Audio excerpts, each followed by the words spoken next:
Marine, aujourd'hui, tu vas m'apprendre comment dresser une jolie table de mariage. Exactement. J'ai Alors. choisi dans nos 3 gammes la gamme bleu-vert. D'accord. Tu commences par une grande assiette Une jolie grande assiette. pour le plat principal. D'accord, très En bien. général, tu as une entrée. Normalement. Donc tu prends une petite assiette. Et là, on est d'accord, on est dans les bleus, mais dépareillés. C'est ce que tu appelles... On est dans le bleu-vert dépareillé, le D'accord. mix and match. Ensuite, tu prends les verts. Ah, les fameux verres, c'est toujours une vraie galère, les verres. Moi, naturellement, j'aurais dit que c'est un verre à eau, C'est un verre à eau. un verre à vin rouge. Un verre à vin, tu vois, tu fais la différence puisqu'il est plus petit que le verre à eau. Mais alors, comment je fais toujours la distinction rouge-blanc? Alors pour le rouge, là on est sur un verre de vin rouge. Le verre de vin blanc serait un peu plus petit. D'accord, donc si je comprends bien, vin blanc petit, vin rouge moyenne gamme, et verre à eau, pardon, le grand gobelet. Exactement. Après, on peut aussi changer ces codes-là et prendre finalement le grand verre pour le verre à vin, ce que moi je fais personnellement. D'accord, toi tu décides de faire à ta sauce. Je décide de faire la fête comme je l'entends. D'accord, très bien. Et donc, Le champagne. obligatoire. Du coup, si tu le mets sur table, on est d'accord que tu proposeras du champagne. Exactement, puisque en général, sur nous, les grands banquets vintage, au moment du dessert, tu as très souvent le champagne qui arrive D'accord, avec le gâteau ok. à table. Par contre, si on ne propose pas de champagne, on ne met pas la coupe. Pas On ne forcément. sait jamais Ou ce c'est qui de la peut se déco. passer. Ah, au cas où éventuellement tonton ramène une petite caisse.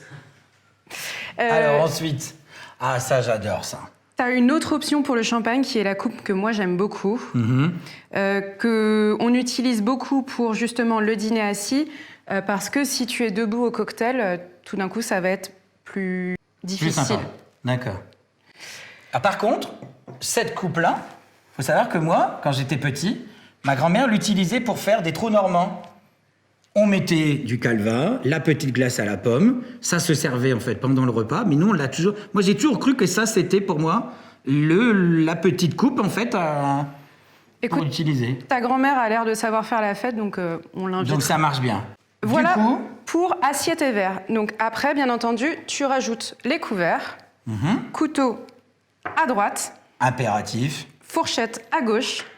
ça c'est quel que soit le dressage, toujours couteau à droite, fourchette à gauche. C'est une convention, mais celle-là, on la respecte. D'accord. Ensuite, tu peux avoir des couverts entremets pour justement l'entrée ou le dessert, que nous, on positionne de façon légèrement décalée dans un Très souci joli. purement esthétique. C'est juste esthétique. C'est ça, exactement. D'accord. Tu- Très bien. Tu confirmes que c'est quand même assez joli. C'est très très très joli. Et du coup, pareil pour les couverts. Là, je vois, on a 4 couverts différents. On mixe tout. Donc ça veut dire qu'aucun set ne sera pareil sur ta table. Tout ce que nous avons dans nos produits anciens en vaisselle sont dépareillés et chinés. Mais ça veut dire que vous avez combien de pièces chez Vaisselle Vintage? En assiette, on va jusqu'à 20 000 assiettes. On a la plus grande collection de vaisselle ancienne européenne. Ah oui, c'est pas des placards que vous avez, c'est des malles entières. C'est un grand entrepôt, ouais. Un grand entrepôt, parfait.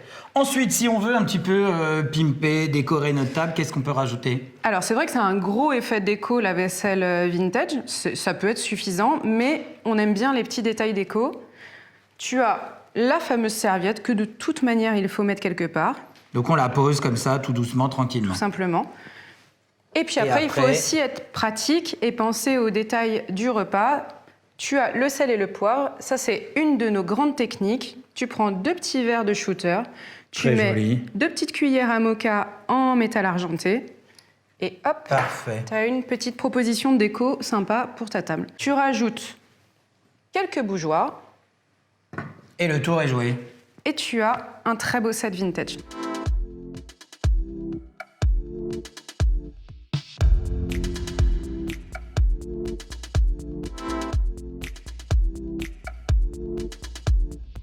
Mon amour.